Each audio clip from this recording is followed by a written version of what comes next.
Niners fans, it's about that time. 5 o'clock on a Sunday night. Faithful Niner Empire. What's good? You know who it is. It's your boy, Jay in the Bay. It's always a pleasure and an honor to be on with the best fans in the NFL, the faithful, the Niner Empire. How's everyone doing on a Sunday night? Week 2 of the preseason versus the Minnesota Vikings has just wrapped up. Myself, and Keltz Chronicles will be doing a recap show, and we'll also get into the latest 49er news. If you haven't checked out Keltz Chronicles, I don't know what you're waiting on. Excellent content creator. Of course, he talks about the Niners. All his social media links are in the description of this video. Make sure you follow him on IG, Twitter. Make sure you subscribe to his YouTube channel. Keltz Chronicles, I got to also congratulate you, man. You did a live stream of the game yesterday, and I think you had over 1,000 total views. So, man, congratulations, man. I wonder if you'll be doing that again further. But let's ask Keltz Chronicles. First, let's thank you for coming on to the stream tonight. What's good? Hey, do you plan on doing more streams like that in the future? You know what, man? First off, I mean, absolutely. It's fun. Yeah. I don't know. I find a comfort zone in doing it. I guess broadcasting is what you would almost call it. It's a little hard when I'm trying to keep up with the chat because I appreciate the audience so much. I always want to acknowledge the audience, and then at the same time, I love to be completely zeroed in on the game. So it's a little difficult as far as you got to multitask. Yeah, multitasking, but it's like I love it, bro. It's like I always knew when I was young I wanted to do something in football. I wanted to play it. And then once that didn't happen, I was always drawing up plays, reading the newspapers, reading books, everything you could possibly do with football, talking about it, playing it. Man, I would dive on the concrete playing 3 flies up, bro. It's like it was just anything about football, even the history, even more than the Niners, I was about it. So that is one place where I've definitely enjoyed is doing the live stream of the game. So that's something that I'm going to continue. And then I'm also going to do, I'm going to make highlights of the streams of the games. Nice. To where you don't have to watch the whole 3 hours, but you could catch the highlights of me getting super juiced up off the littlest things. Nice. Hey, that's dope, man. When you talked about your childhood, that brought me back because I remember before social media, before you could just have the news at your fingertips with your cell phone. I had the Sporting Green newspaper. Now, if you're from the Bay Area, if you're around our age, you know what that is, a Sporting Green newspaper. And I had all the sports, basketball, football, you name it, was in the Sporting Green newspaper. I remember I used to read that. And I think that's where I kind of my love of football, I think, kind of started with that. And of course, watching it on TV. But those were the days where you just, you didn't have the stats or anything at your fingertips with your phone. You just had to open up that Sporting Green, and it had, all the best Bay Area writers in there talking about, the local Bay Area teams, Giants, A's, Niners, Warriors, Sharks. So it just brought back memories when you said that, man. It's always a good thing, man, to just like, hey, like, where did it start? Where did that Exactly. passion come Reminiscing. from? And so, yep. Absolutely. Gotta say, this channel is nothing without the people in the chat, the subscribers, the people who enjoy the show, the people who appreciate the show. They support the show. We always love the support. Gotta say, what's good? Raphael 5629ers is in the building, man. Thanks for tuning in tonight. We have Don in the building. What's good? Hope all is well for you guys on a Sunday afternoon. Also got David McNew. He's everywhere. What's good? Appreciate you tuning in to the stream tonight, David, man. Hope all is well. Don also says hello, Rich. I got to start you off with a icebreaker. When was the last 49er game that you attended at Levi Stadium? Man, it was the Tennessee. It was the Texans versus the 49ers. Trey Lance's first game at Levi's, at Levi's, you know what I'm saying? So it was so cool how it happened, man, because you know me, it's like, hey, I basically started my YouTube channel to scream to the world to go draft Trey Lance, you know what Exactly. I'm saying? So You've been there since day one, man. since hey man, hey, I'm not trying it's and it's not about tooting my horn. It's like, hey, I'm so passionate about the Niners. It's like, hey, dude, I've seen us miss out on like 5 quarterbacks. Please don't do it again. Right. I will start a YouTube channel if I got whatever I got to do. Like, so ironically enough, man, my wife surprised me with tickets for Christmas, and she got the tickets like well before knowing he was going to start. It just all happened, and then a couple weeks before that, I made a little prediction about how Trey Lance was going to come in to the second to the last game. I got it on one of my YouTube videos where my prediction, he's going to come in second to the last game, yada yada, ride us to a Super Bowl. He obviously didn't play the next week versus the Rams, but yeah, that was my last game, bro, and it was amazing seats. Yeah. It was dope. Me and my wife went. My wife used to be a Raider fan back in the day when we first got together. We've been together 12 years. But it took me 2-3 years to convert her to the red and gold, and she did it, bro. And that was her first football game, and she absolutely loved it. Wow. She was screaming just as loud as I was, and it was dope, bro. It was really, really cool, especially how it all happened. So, I've been to 3 games. The other one before that was 2006, the Jerry Rice ceremony where Frank Gore broke off 214 yards versus the Seahawks. And then when I was like 10 years old, I think 97 versus the Carolina Panthers. And it was another victory. So we've won all 3 times I've went. So yeah, man, Good luck, Sean. That's my history. That's my history of going to the Niner games, man. What are the odds that when I think of Trey Lance supporters, the first person I think of is you. And what are the odds your wife buys you a ticket and didn't even know Trey Lance would be starting? I mean, I think it was pretty much that week. Jimmy was hurt, and Trey Lance just was named the starter. So it's kind of like a spur of the moment type thing. It wasn't like Trey Lance had been the starter the whole year. So what are the odds that you get to see Trey Lance in his first start at Levi Stadium in the regular season, man? I know that had to be an amazing experience, and I can't wait to see him 17 games this year.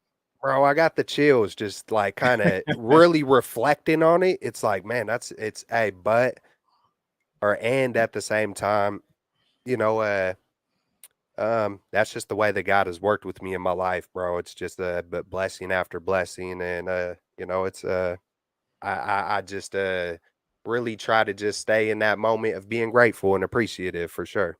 Absolutely. Absolutely, man. Gotta say happy birthday to Don Dotson's daughter, Ariel. Happy birthday, 7 years old. Happy birthday to you. Happy birthday to your daughter, I should say. Bob says, do you think Jalen Hurts would be the Eagles quarterback in 2023? I would just say most likely, yeah. I mean, he's, as long as he continues to improve in the next season, and the Eagles added some weapons. So I think he'll definitely continue to be the starter as long as he continues to do well. I did a collab with Bird Gang 31, who's a huge Eagles fan, and he believes Jalen Hurts could be an MVP type quarterback this year. So we'll see what happens. I wish we played the Eagles this year because they're really, really good. One of the better teams in the NFC. So we'll see what happens. Gotta say, go ahead. Who's the Eagles backup? Their backup, I think, is that's a good question. I'm not sure who their backup quarterback is. Because I would definitely say Jalen Hurts, and just not knowing the backup right off the bat, right. Maybe there's more competition than we know about on the Eagles front. But yeah, they do have an amazing team. I think they're putting all their eggs in one basket with Jalen Hurts. I think so. It seems like it. Last year, I believe he did not start the season as the starting quarterback, and I think eventually he was able to win that starting job. But yeah, I think they're rooting for him for sure to be that starting quarterback, and they put pieces around him. So it could be a make or break season. I think that's why Bob is asking that question. It could be a make or break season for Jalen Hurts and the Eagles. Gotta say, what's good to Grandizer? Thanks for tuning in to the stream tonight, man. Hopefully all is well. We have Debbie Ryan in the building. What's good? Thanks for tuning in tonight. Debbie says, blessings to both of you. Love your passion for the 49ers. Keep doing what you do to share the Niners. Keep being hashtag faithful to the Bay. Absolutely. 24/7, 365. Now, we got some news that just came out, I would say a few hours ago. I'm not sure if the faithful know about this news, so let's inform them. Fred Warner is now ranked. He's been ranked by his peers, number 47 out of the top 100 NFL players of 2022. When you saw this, Keltz, do you think Fred Warner is, he's at the right number at 47? I think last year he was at like 26, so he did drop down a little bit. Do you think this is disrespectful to Fred Warner, or do you think this is right where he should be at 47 out of 100 players, NFL players? I briefly seen it a while ago, and I was in the middle of doing a few things, but I haven't really had time to reflect on it. But it does seem a little low. But at the same time, I could see why, having maybe a little bit of a down year last year. You know what I'm saying? So I could see it being there I could see it hopping right back up. I'll just say that for the most part. Yeah, absolutely. I think next year he could definitely be ranked higher. Obviously there's a lot of players to evaluate. I think Fred, he didn't really have like all pro type numbers in the beginning of the season last year, maybe the first month, maybe the first, 4 to 6 weeks. But I think he definitely ended out on a high note. That's for sure. Hey, I think a linebacker is kind of only as good as a defensive lineman in front of them, because the linebackers usually get their numbers and tackles when they don't get blocked by offensive linemen. So if they have a clear pathway to the ball carrier, usually they're able to tackle them with ease and not have to fight off multiple blockers to get to, the ball carrier. So I think if the defensive lineman in front of, Fred Warner and the rest of the guys, Azeez and Dre Greenlaw, I think they're poised to have, a pretty good year. And I think we do have 3 of the best linebackers in the NFL. So I'm looking forward to see where the other guys will be, our top players. Obviously, we know Jimmy Ward, I believe, is 96. Juice is 100, I believe. Fred Warner's 47. So at the top of your head, who do you think? Obviously, there's Trent and Bosa, but do you think there'll be another player who could be in that top 100? Oh, absolutely. We have Trent Williams, Bosa. Yep. And then we got Kittle, yep, who's going to be up there. And then that actually, like, Debo's got to be there, right? Debo's got to be there, yeah. So we should have at least 4 more players, at least. Yeah, I actually made a prediction. It's on my phone. So I think it was Rohan who tweeted it out. Hey, do you have a prediction on the rest of our players? And he did. Yep. I randomly spit out all kind of numbers. I'll try to make it somewhat realistic, but just to have fun with it. So I would have to go back and look at that tweet, but I could definitely see. I think it's going to be Williams, Bosa, Kittle, and then Debo. Somehow in that order. And then who knows if Armstead, slips his way in there. Who knows what the peers really think? Yeah, I remember when Rohan, shout out that tweet, and I responded. I think 8. We would have at least 8 players in the top 100, and I think we've counted 7 so far: Fred Warner, Juice, Jimmy, Trent, Bosa, Debo, and Warner. So that's 7 so far. I think maybe we could get one more guy in there, maybe, but seven players in the top 100 is pretty good. That's pretty good. I would imagine we'll have at least, I think we might be able to get 2 players in the top 10, maybe Debo and Trent Williams, but then there's Bosa. So it'd be interesting to see. Who do you think will be the highest graded player? It's for sure going to be Trent, the silverback. The big silverback. Silverback Williams, hey, man, but after this year, hearing everything that Kyle Shanahan and, the great work that the SF Niners, Brad Graham has done on practice, over there at Minnesota.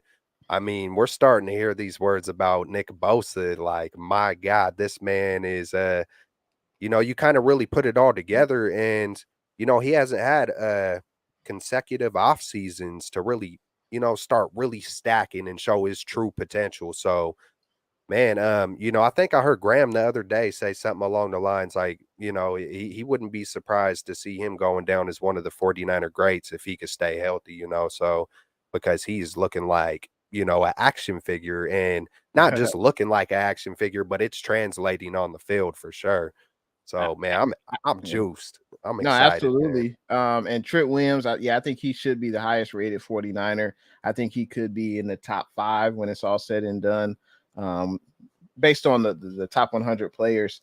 And when you think about it, without Trent Williams, where would this offensive line be? I mean, there's a lot of uncertainty along this offensive line. And that kind of segues into what I wanted to talk about as well. But first, Don says, I feel you there, Rich. My husband is a Raiders fan, trying to get him to come to the red and gold with me and my daughters. That's funny.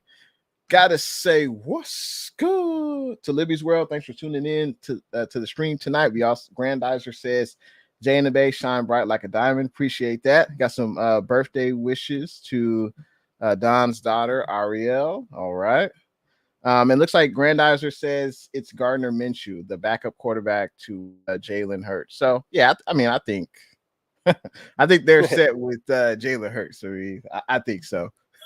But wanted to talk about the offensive line and also some more 49ers latest news. Kyle Shanahan spoke about I think an hour or two ago. He mentioned there'll be some players back at practice. Emmanuel Mosley, Armstead, Charlie Warner, Jalen Moore, Curtis Robinson, Dante Johnson, and maybe Ambry Thomas. Now, the NFL schedule for the preseason for the 49ers is kind of weird. I think we had like 3 games in 17 days. And the last game that we'll have next Thursday against the Texans, there's like I believe a 16 or 17 day gap between that game and week 1 of the regular season. So, guys like Mike Mcglinchey, who are not scheduled to practice this week, not scheduled to play against the Texans, he could be basically like a game time decision versus the Chicago Bears week 1. What are your thoughts on Mcglinchey? I mean, he had the torn quad last year. It abruptly ended his season. He's been struggling to get back, and then he re-injured his knee in training camp this year. If Mcglinchey can't go week 1, are you okay with, I believe it's going to be Colton McKivitz starting at that right tackle spot, possibly. Are you comfortable with him starting instead of Mike Mcglinchey week 1 against the Bears? To be honest, which I always try to be, I think it's just a habit of saying that, but I think, you know what, I seen us last year in crucial moments go on winning streaks with Tom Compton and McKivitz and Daniel Brunskill. And so I know on paper it doesn't look great, but I am confident. I am confident in whoever we put out there, because I think Lynch and Shanahan would have done something, if they weren't confident, in some of these young guys that we do got in Jalen Moore. The question mark and the unknown is always going to make people antsy and feel concerned because it's the unknown. But me, like, even in a lot of unknowns, I remain optimistic just because I see what we have in Banks. I see what Burford looks like. I see even Colton McKivitz. He came in and did some nice work last year. We still got Daniel Brunskill. Poe is showing some signs that look good. Jake Brendel, we haven't seen a whole lot of him, but they have confidence. So, like, I feel like if they were bringing in guy after guy, like, it'd kind of make me start scratching my head a little bit more. But to be honest, like, I remain confident, man. Yeah. I think the basically the 2 week in a few days, basically break between the last game of the preseason and the first game of the regular season could benefit the 49ers. I mean, you look at Jimmy Ward, straining his hamstring. He's basically questionable for week 1. We talked about Mike Mcglinchey, and I agree with you. I think the 49ers, we don't have 2 easy games, but when you look at going up against away at Chicago, home against Seattle, and then you look at the next two games, Denver and the Rams.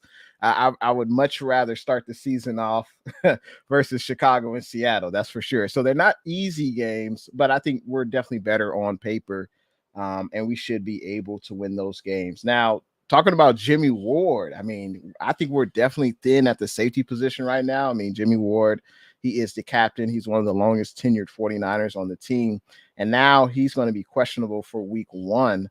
What's your level of concern? Are you concerned if Jimmy Ward doesn't play, or you think, hey, we should be able to take care of the Bears without Jimmy Ward if it comes to that?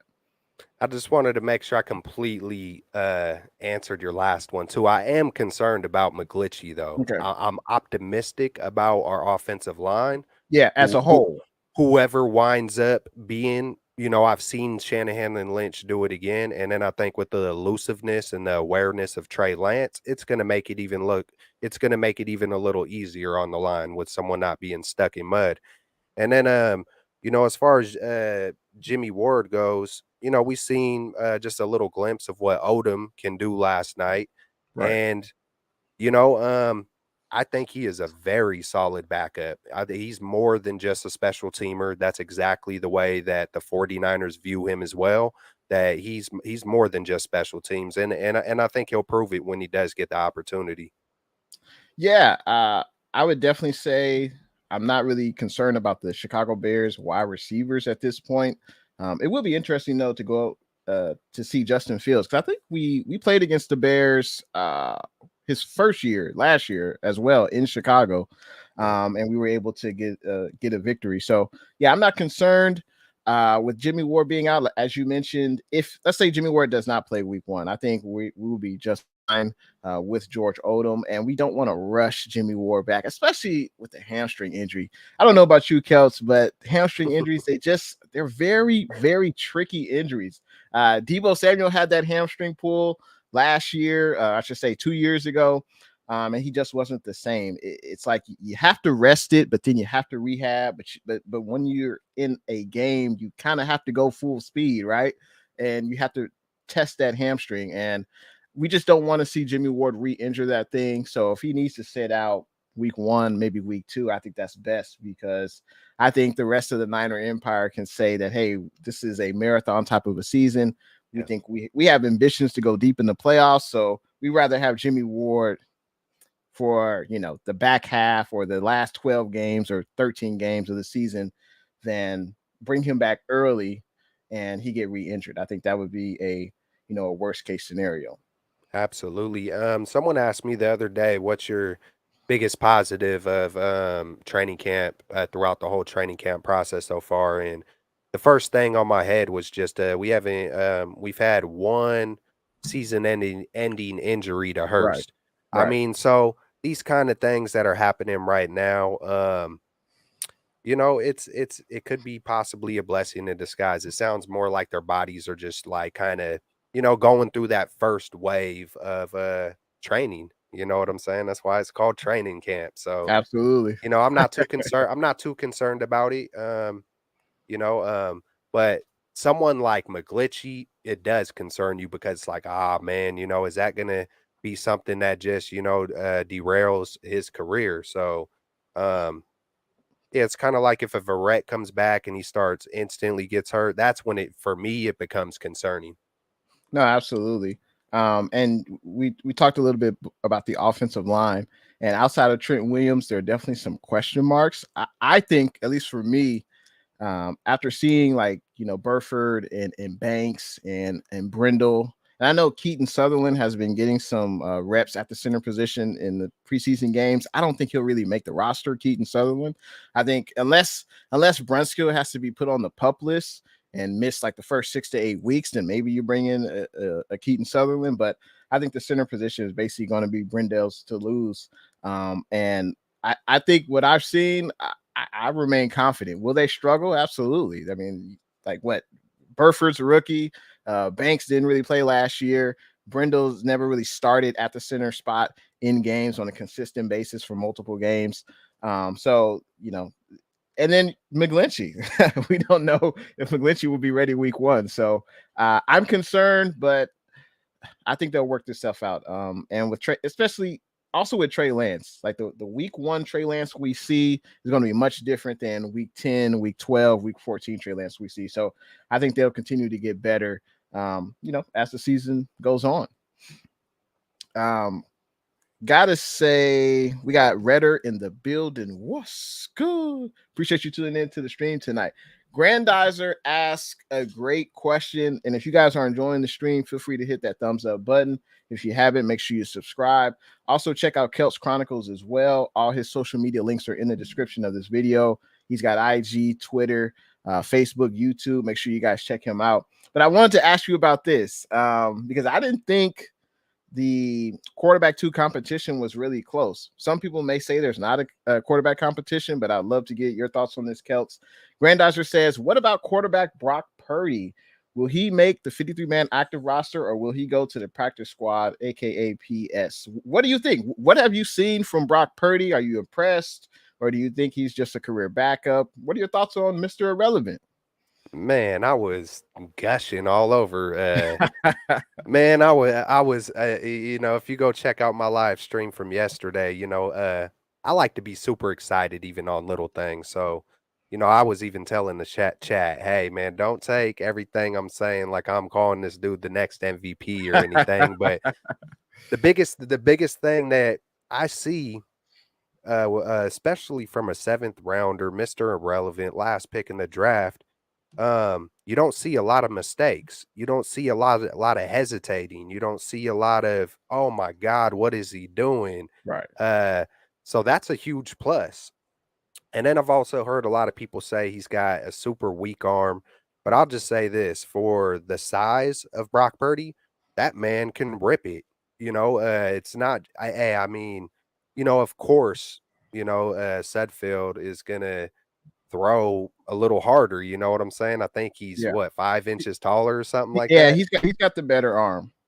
Yeah, of as he should. You know what I'm saying? Just be in different sizes. But from everything that I've seen of Brock Purdy, I mean, it had me juiced up watching him last night. And then the week before, the one little pass the little lob pass when he was trying to improvise that almost was intercepted, it still wasn't a horrible play. He was a little late. It was like, I've seen a lot of good things from Brock Purdy. I've seen him do a little, he shook someone. He shook someone up toward the end of that game. It had me excited, man. It's just you got to learn to get down. Yeah. Get down. It reminds me of last year. Get down, Mitch. Get down, Mitch Wisnowski. Absolutely. Yeah, but everything I've seen from him, bro, it just seems what's not really to like about the last pick in the NFL draft? On time, on target, improvises. I'm pretty sure I said it last night, and I've said it even before last night, that he reminds me of a Garoppolo who can run and get out of the pocket. He reminds me of a faster, quicker, more elusive Garoppolo. And for that to be the 7th round, a 7th, Mr. Irrelevant, that's amazing. I think that's kind of as good as you can get for the last pick in the draft. I think some people, at least during the broadcast, they were saying that, well, if Purdy was 4 inches taller, he'd be a first round pick. Hey, man, it's funny because that's one thing when you do a live stream. I wasn't able to hear none of the broadcast, but that would have had me wrong. But it's true. But I think that's why a lot of people did not swoop on Russell Wilson, man. A lot of people, Drew Brees. I'm not calling Brock Purdy Drew Brees or Russell Wilson, but you just never know you never know in this league. Yeah, you never know. Absolutely. Gotta say, what's good, David V? Thanks for tuning in to the stream. We also have NYCE. What's good? Hope all is doing well for you as well, David, at NYCE. I mean, like I said, Mr. Irrelevant, last pick of the draft. He's just exciting to watch. Even when the play breaks down, he's able to maneuver in and outside of the pocket. He's able to gain a second or two. That was funny when he juked that defensive lineman, and I was thinking, get down. He took that hit, But he's a young guy. The one thing he does lack is his arm strength, of course. But I could definitely see him possibly being the Niners' backup quarterback maybe next year. Depends if the Niners bring back Sudfeld. Sudfeld is the professional quarterback. He reads the defense well. He's got a good arm. He gets it off.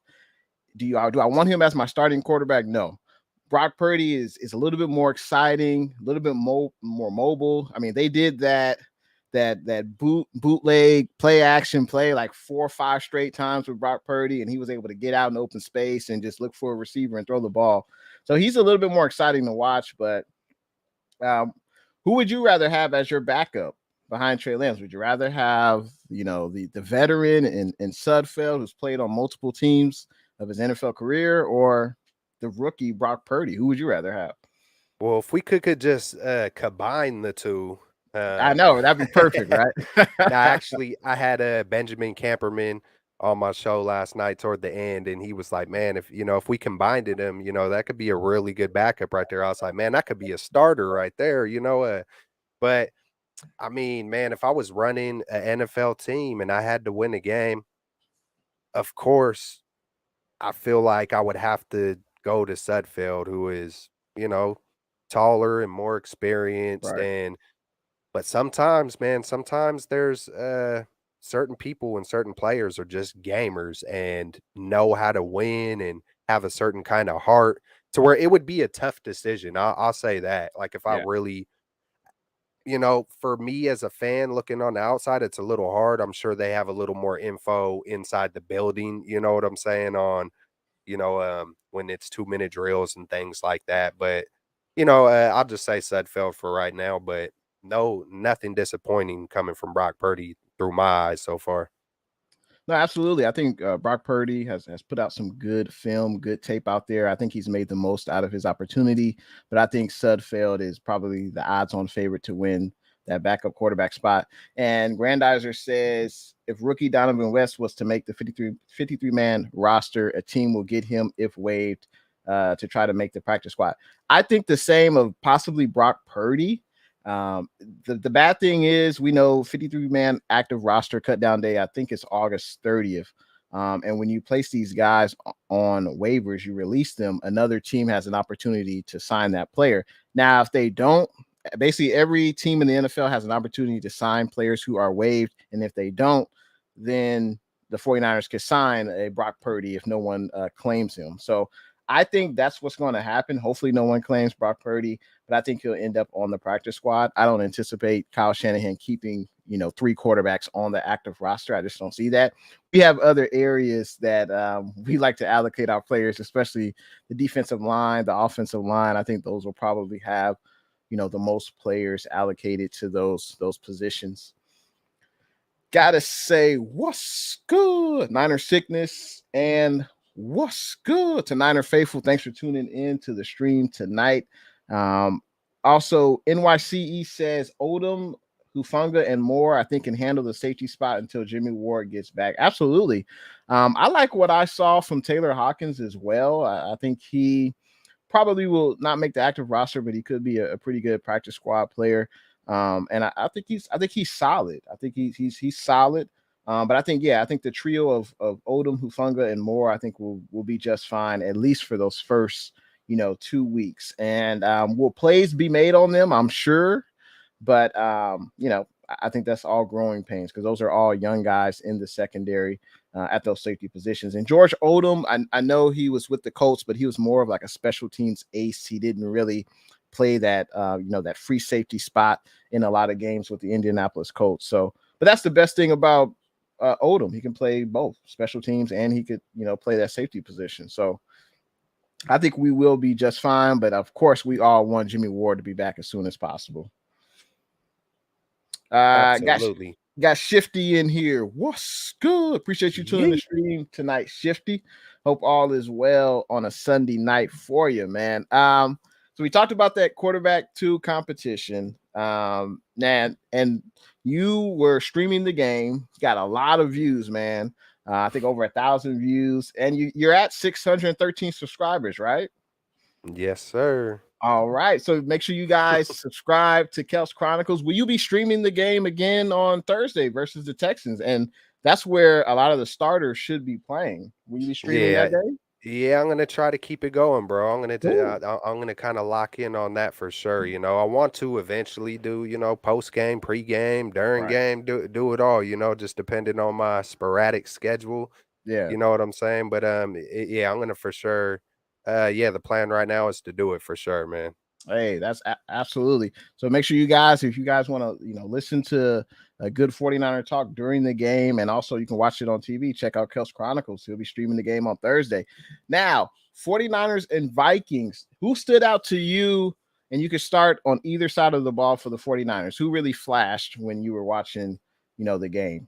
The first, well, of course, it was Odom. It was right off the bat. Odom gets the interception, and I was kind of talking to myself, like, "See, man, I knew he could hold it down without Jimmy Ward, and yada yada." And but Lenore kept on standing out to me. I just caught myself saying Lenore's name over and over and over. Kinlaw, obviously, was wreaking havoc. He got the sack. I was super juiced up about that. And then he was also just creating pressure. There was another time where he got into the backfield. Um, who were the other guys? Of course, Brock Purdy, Jordan Mason was running great. And when people say, hey, it's versus backups, but you guys got to realize that it's also versus everybody's backups. You know what I'm saying? So it's kind of even playing field in my eyes. But Jordan Mason did beautifully. TDP, that might have been the highlight of the night on my show when I seen him, break a couple tackles, man, I wish I could see the highlight because I was like, man, he just laid someone down, like, get down, son. He kind of, I was all over the place. It was fun, man. And then Tavarius Moore, I hope I didn't mess his first name up. Jason Poe stood out. I wrote a few names down, but yeah, those are the biggest names. Drake Jackson, it was a little he got his hands up. He almost got an interception on one of those. And another thing that really, really stood out, I caught myself saying a lot, was another drop. Like another drop, like, come on, Yeah, I the wide used to, receivers were dropping the ball a lot. Yeah. yeah, man, I used to play wide receiver in high school, and that's just like Jerry Rice has always been my favorite. So, when it comes to hands, like I said earlier in the stream, I'm that type of dude. I'll dive on concrete for a football, So Jennings had a drop, followed right after that. It was Trey Sermon with a drop, and then I think Hudson might have dropped one, and then Gray was like kind of, it was like on that very, very thin line where I give him a break on that one. That one would have been a real tough catch. And then the only other thing that really, once again, Justin School, man, as soon as I mentioned his name on the stream, false start, then he then he immediately gets burned, and I'm just like, oh Lord, I'm like, Shanahan, you got to protect your quarterbacks. We got to. He might not be making the 53 man because that's a super obvious when you got people running freely to the quarterback, and that is no bueno right there. Yeah, I would agree. For me, I think the standouts were the two 49er quarterbacks. They combined 27 of 40 throwing. Sudfeld threw a touchdown pass, and they were really able to move the ball down the field. We only scored 17 points, but I think the quarterbacks really showed up and showed out. As you mentioned, the wide receivers, I think they dropped 4 of Brock Purdy's balls. Like, I know he only completed 14 of 23, but it should have been 17 of 23. And when you said Tanner Hudson, I like this young tight end. I like him. Hopefully he can make the 53-man active roster. Deli's playing fullback. He was doing that in the last game. But I like Tanner Hudson. He's usually has sure hands. He runs good routes. He's fast. But on that play, he just didn't look the ball in. Like, it hit his hands. He thought he had it. He tried to look upfield to see where he was going to run. Yeah. And it just dropped out his hands. So I think that's something that he'll learn from. He'll, tuck the ball in, and then decide where you're going to run and who you're going to run over. The running backs, TDP, I like what I saw from TDP. He's a physical runner. That's what he's going to bring to this offense. I think Jeff Wilson Jr. is that running back, but we haven't really seen him in the preseason. Hopefully we'll get a chance to see him versus the Texans. Maybe Shanahan feels like, we already know what we're going to expect from Jeff Wilson Jr. And we don't need to really see him play, but I would love to see Jeff Wilson Jr. Versus the Texans, and just to see him run against a different defense. Jermichael Hasty, he's like a steady Eddie guy to me. He looks faster this year, a little bit more shiftier. I know he's going to be basically our third down back, but I like watching Jermichael Hasty run. And we know with our running backs, I know there's going to be 4 to 5 running backs deep, and with one running back on the probably on the practice squad. I got to mention something that was tough to watch, and that was our efficiency on third down in the first half. We were only 1 for 8, and that's definitely not going to get it done. I know the ones on offense weren't out there, but that's definitely not winning football. We improved it in the second half. Second half, it was totally reversed. We were 6 of 8. And the 49ers defense was 2 of 11 on third downs, and that's definitely something that's great. The defense has to get that offense off the field, so that way we can get the ball back to our offense. So those are some things that I saw that some things that were good, some things that need to be improved. Got to read 49er Faithful's comment. He says, "I just need Kyle to not draft a running back in the third round again. We could have drafted safety and O-line depth with those picks instead." What are your thoughts on that, man? It's kind of like me personally, it just feels like it's like coulda, woulda, shoulda, and it's like, it is what it is. But I definitely wanted, at the same time, I did want, ironically enough, a O-line and a safety earlier in the draft. I wanted to see us move up and get a Brisker. I wanted to see us grab a Marcus. Oh my God, what's his name? Marcus Jones, I believe it is. Or I'm trying to think of some of the O-lines that I was kind of poking around at. Is it someone from Kentucky? But yeah, I feel what he's saying to the fullest, and then at the same time, I'm still comfortable with our depth. So I would agree with Niner Faithful. The 49ers have been able to find running backs undrafted or on day 3 of the draft. Look at Elijah Mitchell, 6th-round pick, best running back on the team outside of Debo Samuel last year. Trey Sermon, man, I just don't see. He's just. Hey, want me to say it for you, bro? He don't. He's just not. He just doesn't do it for me. Like he sometimes he hesitates in the hole. And in Shanahan's offense, it's one cut. You got to go, right? In that zone read, man, you got to. It's like it's so easy to see TDP touch, TD Price instantly be aggressive, decisive, and just aggressive and decisive. And then the first things I even said in the Packer game was like, "Oh man, Trey Sermon's being hesitant again. He's being hesitant. He's hesitating." Like, and then I see TDP like. That's what I'm talking about. Hit it, go get it. And that's what you have to do in this offense. And then Jordan Mason, bro, it's like, I know we have Jeff Wilson and Hasty, but Jordan Mason looks like a 3-down back.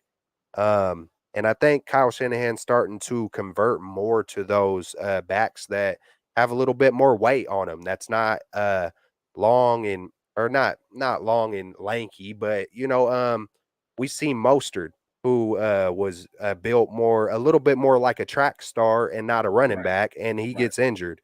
We see Jeff Wilson Jr., who is a little bit taller, you know what I'm saying, and we see him get injured.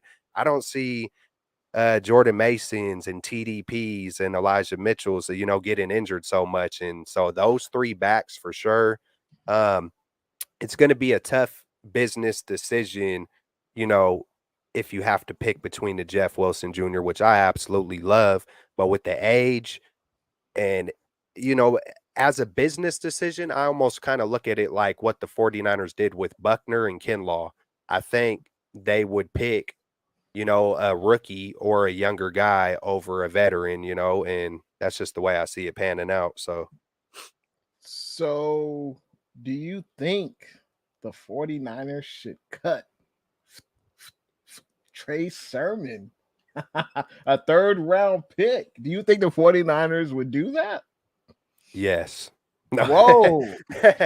And hey, I wouldn't I don't think they would. I kind of almost don't think they will, just to kind of be like I think physically he's still great, right? And I think it's more mental. And mental, when it's in your mental, I think you can correct that. If it was just injury after injury and it's been 4 or 5 years, of course, man, it's kind of like you got to make a business decision. But I think it is still something that could be corrected because it seems like it's mental and it's not like a physical thing. You know what I'm saying? So I still got faith in it, still got hope for him. But I mean, for right now, the writing's on the wall. He's hesitating and it just doesn't look good. I hope he figures it out because it's a business at the end of the day in the NFL, so it's gonna be tough. I would be surprised if they cut Trey Sermon. Should they cut Trey Sermon in favor of keeping Jordan Mason? Probably, and Jeff Wilson Jr., but the 49ers, they don't really like to admit they've made a When they're mistake. wrong. I mean, Jalen Hurd, do we remember Jalen Hurd? I mean, he never played a regular season game, and he was kept on the roster multiple times. So I just don't see them cutting Trey Sermon. I just don't see it. But for whatever reason, he just doesn't fit the scheme. And I don't understand what the 49ers saw. I mean, yeah, he was good in college, no doubt. But for whatever reason, it's not translating. Man, we'll see. We'll see what happens. But yeah, I kind of agree with Niner sickness. I don't want them to cut, Jordan Mason. I think he has made the most out of his opportunity. He's another physical runner. I think we could have a few goal line running backs if we need to. Jordan Mason, TDP, Jeff Wilson Jr. But I would be I'd be shocked if they cut Trey Sermon. That's for sure. Got to ask you about now after this game. Do you have more questions about this 49er team? Like what position are you most concerned about heading into, versus the Texans and eventually week 1? Like if there's one position on either side of the ball that you're really concerned about, what position would that be? Well, I'm not, to be honest, I'm not concerned with Okay. any positions, but of course it would be the offensive line. Yeah. Because everywhere else is stacked. I mean, it feels like there's a star on every single level of the 49ers. Yes. And Jimmy Ward is absolutely underrated. Kavarius Ward might be underrated as well, along with Emmanuel Mosley. So, they're going to play off of each other. The cornerbacks, man, just every level on defense. This defense can be absolutely dangerous and special. I can't wait to see it. But it would have to be the offensive line. It would have to be that right side of the offensive line. And, that's saying a lot, though, because I'm still confident with it. I'm not too concerned with it. And that's my biggest concern is something that, so it would have to be over there for sure. Mike Mcglinchey, and then we'll see who does slide over there if Mcglinchey can't go over there. Will it be, McKivitz? Might we see a surprise? And because Spencer Burford did play left tackle in college. So could we, and I know they've had him at right guard, if the necessity is there, could we see him play right tackle and then see Daniel Brunskill slide in or more? So we do have options, but that is the biggest concern. I was while you were talking, I was trying to think of another position that's more not even concerning. It's just a little bit more question marks because Glynchy, will he be ready for week 1? You got the 3 interior offensive linemen who are kind of inexperienced at the NFL level, and I think that's the glaring inexperienced area of the offensive line. But I think Kyle Shanahan, I think he'll do what he needs to do in order to, I think he'll be able to, obviously, the wide receivers will be able to get open. He's going to be able to scheme open the wide receivers. I think the run blocking, usually offensive linemen are much better at run blocking and mauling guys than there are at setting back and pass blocking. I think that's something that could be, I mean, it doesn't matter who you put back there, who's on the roster on our offensive line. I think they're probably going to struggle more at pass blocking against the likes of Aaron Donald, against the likes of whoever Seattle has. I know they drafted a few rookies. I know Arizona still has JJ Watt. JJ Watt, yeah. And Arizona also drafted 2 edge rushers as well. So I think that could be. I think we'll be fine running the ball, but pass blocking, that could be definitely something that could be concerning. I gotta say, hot diggity dog. Appreciate that $5 super sticker, Blue True. Hopefully you are enjoying the stream. Now let's get into. Now we know that the NFL is releasing their top 100 week by week, and I thought, hey, who are the top 10 players in the NFC West? And as I, wrote down my list of players, I had to do the top 10 offensive players in the NFC West, and then the top 10 defensive players, and kind of add that and make my top 10 overall players in the NFC West. So me and Keltz Chronicles, we do not know each other's lists. I thought it'd be more fun that way. And let's get into it. So who do you have your number 1 player in the NFC West? I got, hey, my list might be surprising to some who do really, really know me. I wouldn't doubt it if some people might think I might have Trey Lance is number 1. But yeah, man, I had to really I did a little bit of homework on this one, but I got Trent Williams as number 1 in the whole NFC, the NFC West. That's my top dude. And I can't. I chose a different player, but I definitely respect you choosing, Trent Williams, the big silverback, as number 1. I definitely respect that. I put Aaron Donald, one of the best defensive linemen easily of the last 20 years. No doubt Hall of Famer, multiple time All-Pro player, multiple time Pro Bowler. So for me, I have Aaron Donald.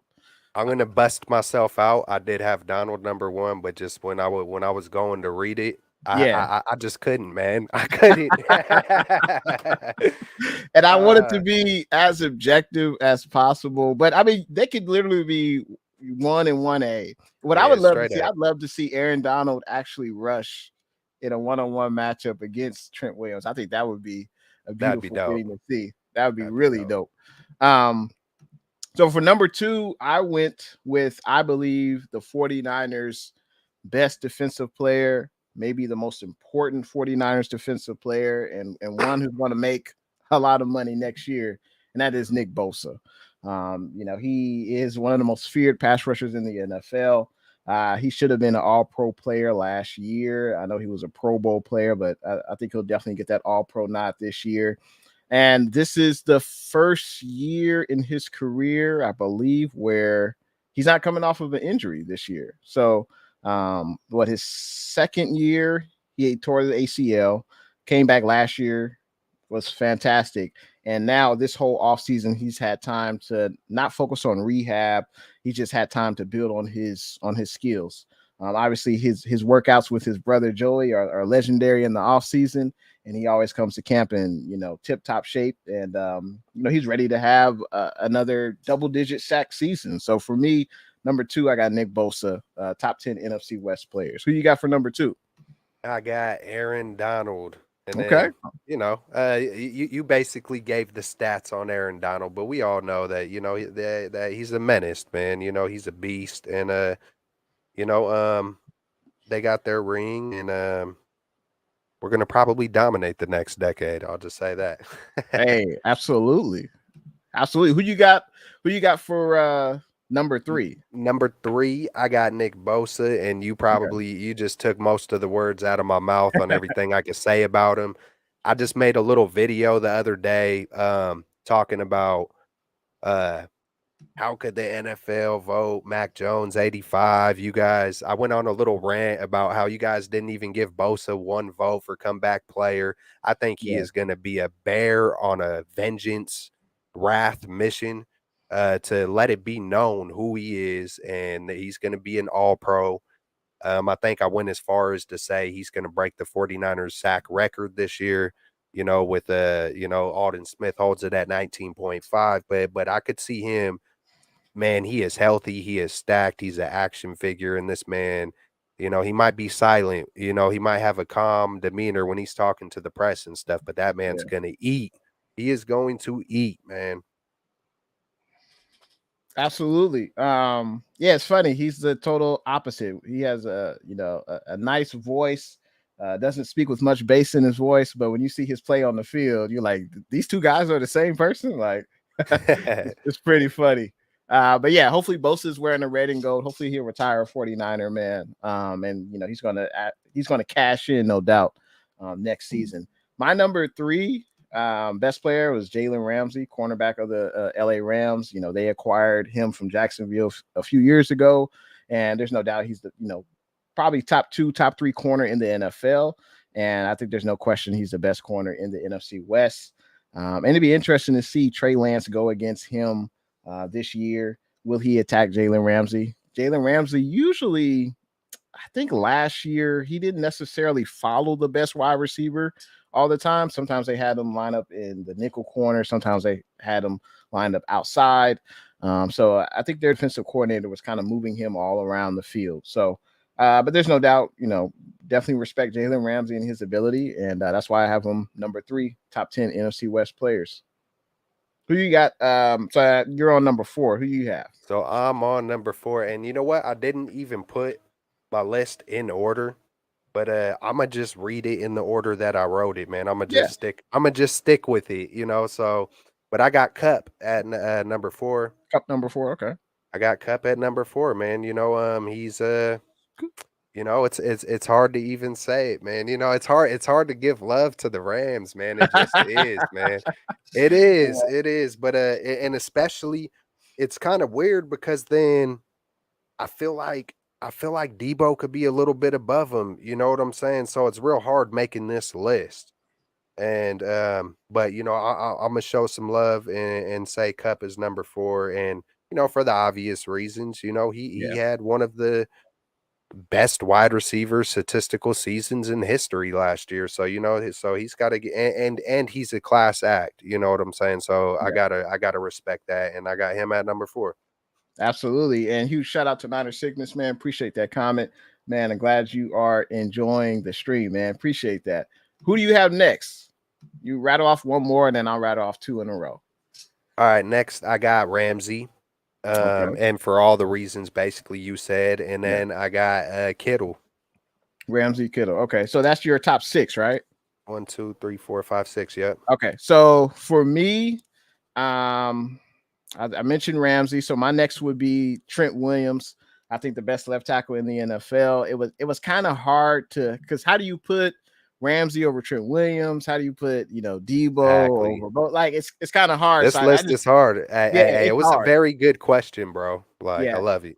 It's very hard to kind of basically who do you value, because technically you could put a quarterback on this top 10, maybe even top 3 or top 5, because they touch the ball every down. But that's who I went with. This is just a list I came up with. So I got Trent Williams.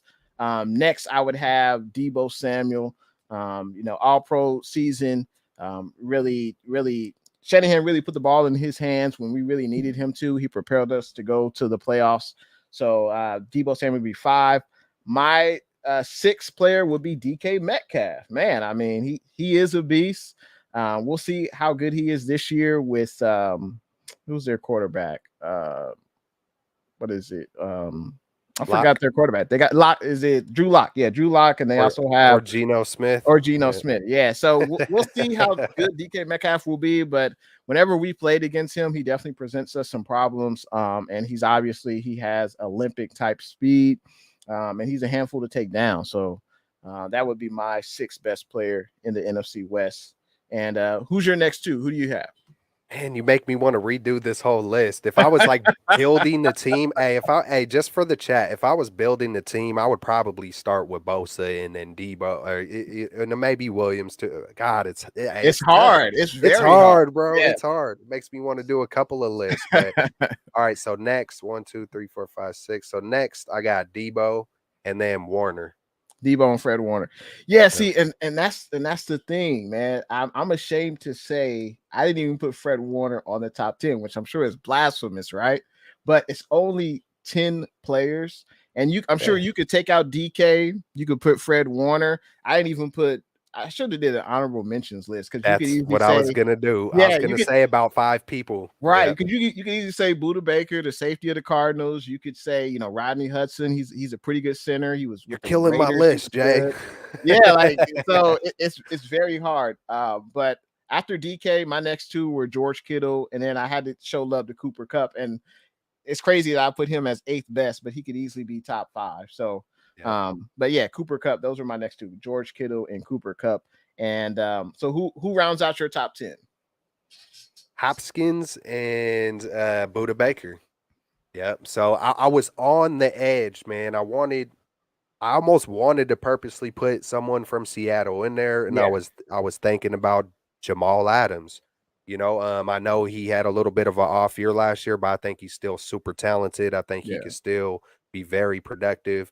It's someone who I wanted us to grab, a while back. And then, who was it? Lockett is really good. He's good too, yeah. DK Metcalf is, physically, you could match him up physically with any one of these guys, on a physical standpoint. I think it's more just, hey, let's see him really stack some years together. And then on both of our lists, we didn't even mention any other quarterbacks. You know what I'm saying? Well, my last two. So my 9 and 10, I was like, I have to put some quarterbacks here. And obviously, it's not fair to put Trey Lance. Maybe next year we can put Trey Lance in. But my last two, he's gonna be there. I almost did it, but I was like, I had to get realistic one time. Exactly. My last two, you got to put Matt Stafford. Obviously, he did lead the league in interceptions last year, but hey, his first year with the LA Rams, they won a Super Bowl, and he touched the ball every snap. He was a huge part of them winning the Super Bowl and their success this year. And because Cooper Kupp has never had a type of season like that until Matt Stafford was under center. So I had to put Matt Stafford there at 9, and then at 10. I had to put Kyler Murray. He got the big check this offseason with the Cardinals. He's gradually gotten better every year. They're going to have to work out whatever their issues are at the back half of the season, whether it be, Kyler needs to put in the work to study more, whether it's they've had some injuries. DeAndre Hopkins has got hurt in the back half of the year. Kyler Murray has also dealt with injuries. We remember, right? Colt McCoy beat us. So, we remember that very clearly. But those were my top 10. But yeah, you could easily take out one guy, put in another. But I had to at least put the two quarterbacks. This year is going to be exciting, especially if I do stream all the games, because I could only imagine if I would have streamed that Colt McCoy game. My God, I already have flashbacks of, look, Jimmy G, look, this man, look, Colt McCoy can do it, bro. This man's coming on our turf, and this man is, doing, oh man, just horrible and fun memories at the same time. No doubt, man, no doubt. But I'm definitely looking forward to week 1. It can't come on any sooner. I was going to. Can you stay on about 10 more minutes? I just wanted to read some of the comments. I'm all good, bro. All good. All right. Let's see. Niner Sickness says Brock Purdy is a better version of Nick Mullins. I would agree with that. What would you say? Hey, I said it earlier, man. He looks like a Jimmy G that is not stuck in mud. I'll say Right. it like that. He looks like because let's say Jimmy G could move a little bit. It feels like that little split second of hesitation when you're not aware, and then you're not able to use that elusiveness. And I feel like Brock Purdy is definitely aware and knows when to dip out, and then he improvises, and then doesn't look dumb when he improvises and actually completes a pass to the wide receiver, not the linebacker. No, absolutely, and I think he's definitely made the most of his starts and his training camp, and he's definitely made some noise. Brock Purdy has. There's Hey, no it's a question riser. about that. Riser. Definitely surprising. Got to say, what's good? Crisco's Country Life. Thanks for tuning in to the stream tonight, man. He says, how are y'all running backs looking? I think they're looking pretty good. I think we're going to have at least 4 to 5 running backs, including Juice, on the active roster. It just, I think, and we haven't really seen Elijah Mitchell, right? We haven't seen Mitchell. He's been hurt. Hopefully he'll be ready week 1, but unfortunately Elijah Mitchell was hurt last year. And I think that's part of the reason why the 49ers drafted a running back in the 3rd round this year. And also we wanted to, have less carries for Debo in the regular season, I believe. So, we're looking great in the running back room, like for sure. I think there was a time last year, what was it, week 4 or 5? Can't remember what week it was, but when we went and got like Brian Hill from the Falcons, we're not going to, I'm running pretty back. sure we're not going to go running into situations where we got to go swoop bottom of the barrel guys up. No disrespect, Brian Hill, but we're in great position.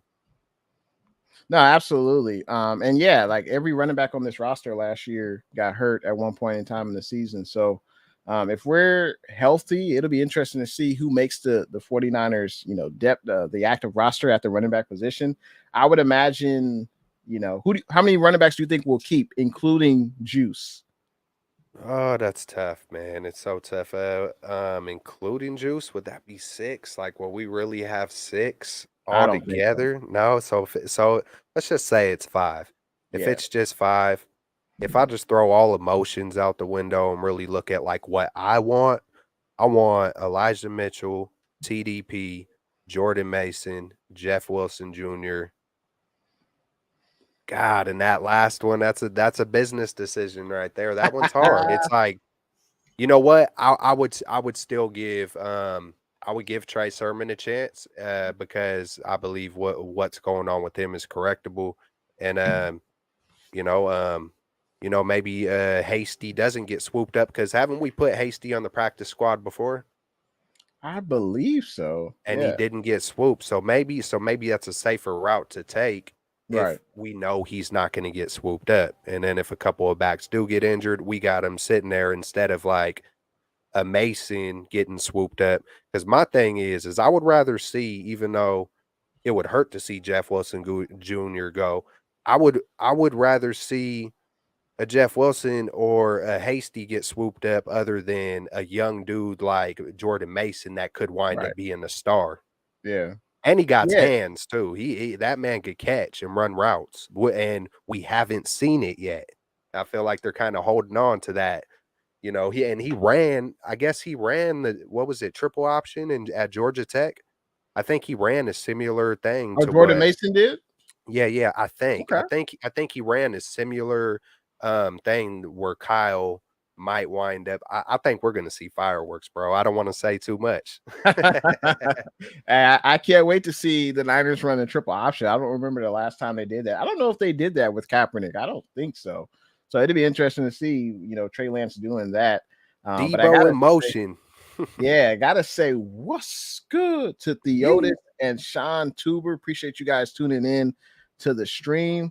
It seems like, the faithful, a lot of them believe that Trey Sermon is not looking good right now. And he's it seems like it's going to be a miracle for him to make the active roster. He certainly has not looked the best. I think JaMychal Hasty is kind of a lock to me. I think he's kind of is our 3rd down running back. And he was used in that fashion last year. So I wouldn't be surprised if he, returns to the roster with that role. Sean Tuber says running back position is deep on the Niners. Just need to block for them. Come on, offensive line. I agree.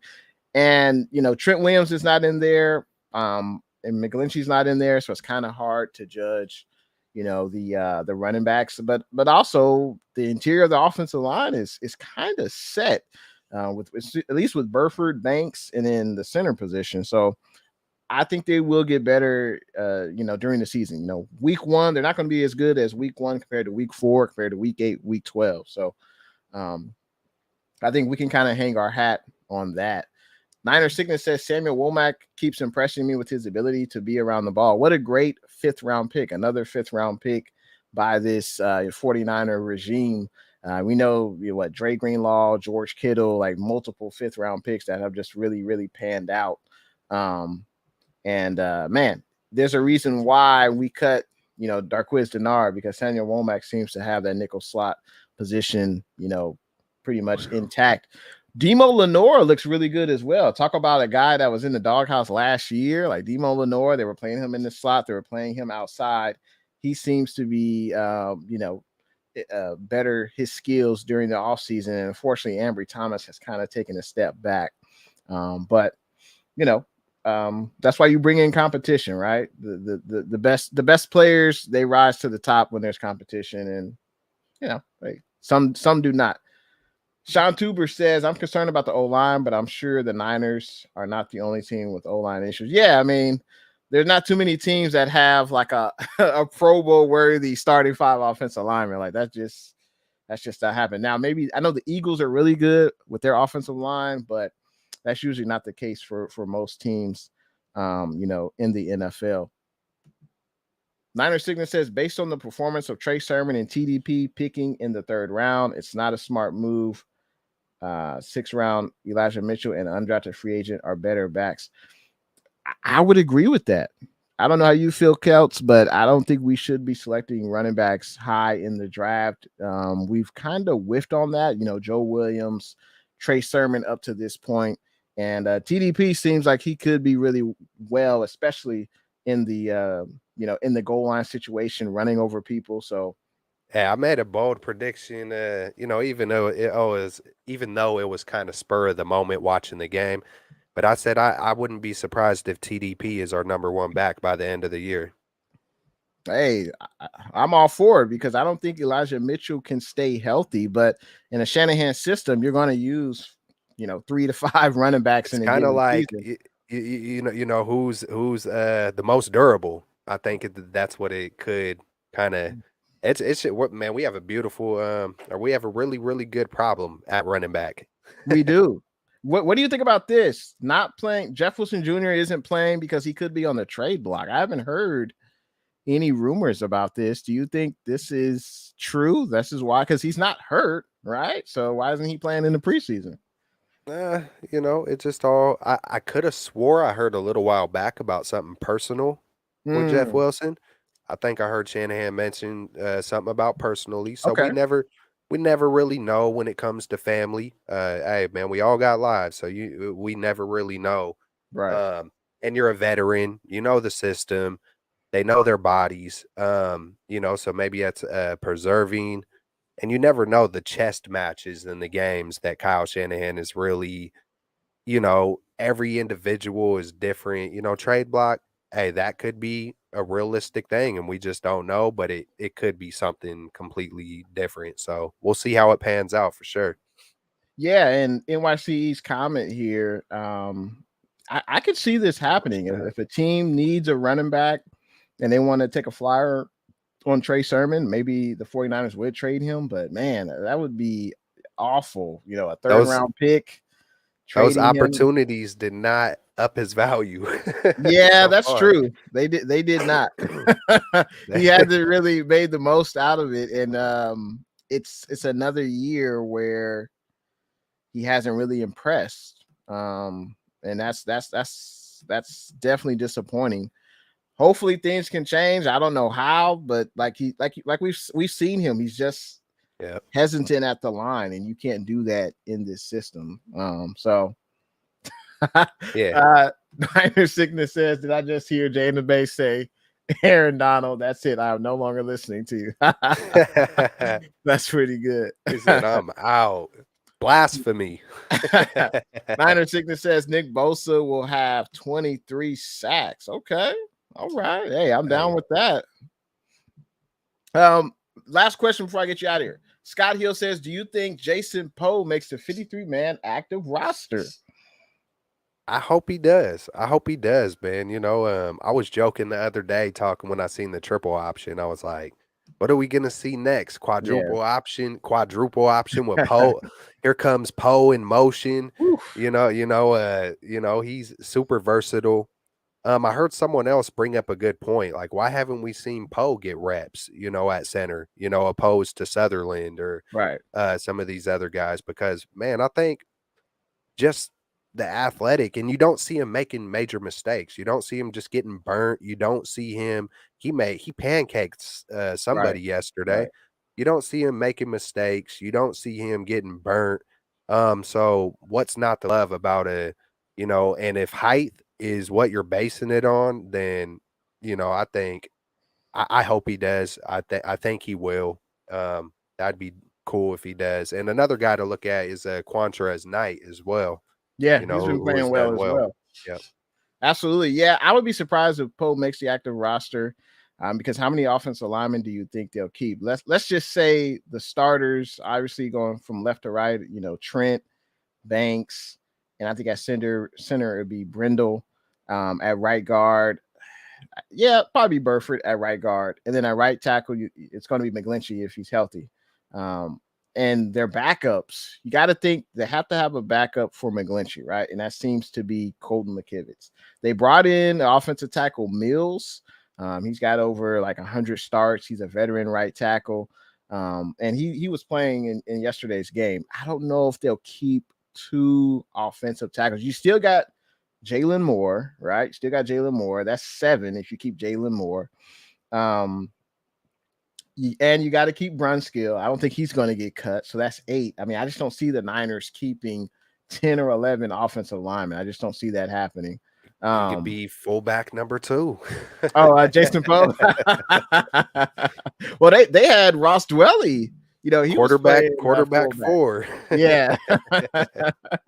It just sucks. I was talking to my dad and I was saying, why don't they add more players to the active roster? And I'm like, well, then the owners would have to pay more money and they might say, oh, well, we'll have to cut into the other 53 men salary or their share would be less. But I think they should. Why not put 60 active players?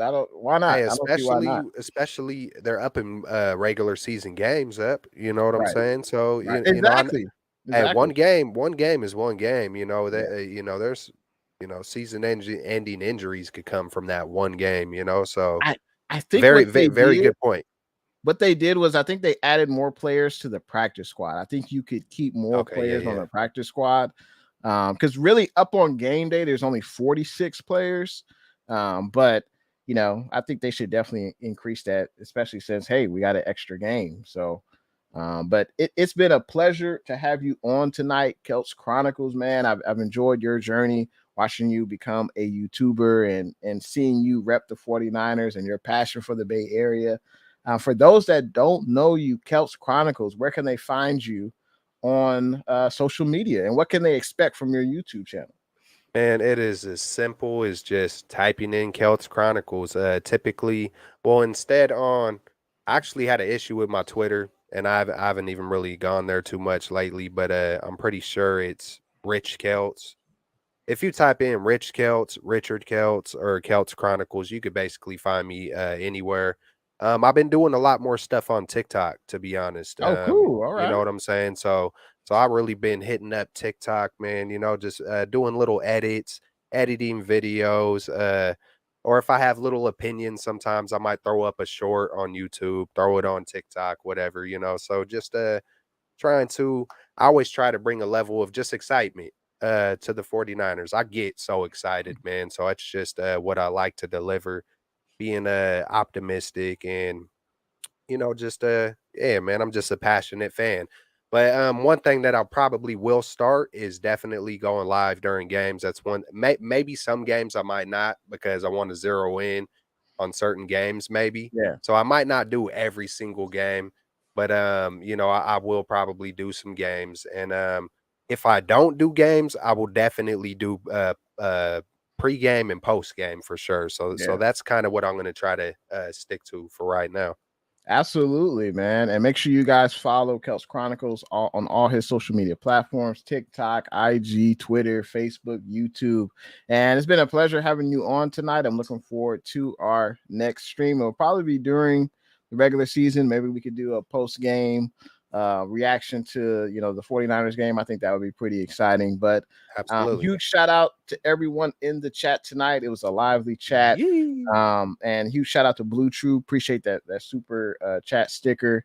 And yeah, man, I'm looking forward to the Houston Texans up on Thursday.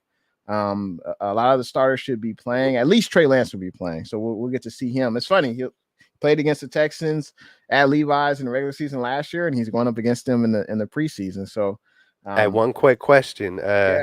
So what happens with Jimbo? Woo, number 10. We went the whole show without talking about number 10. Look what I did. It's funny.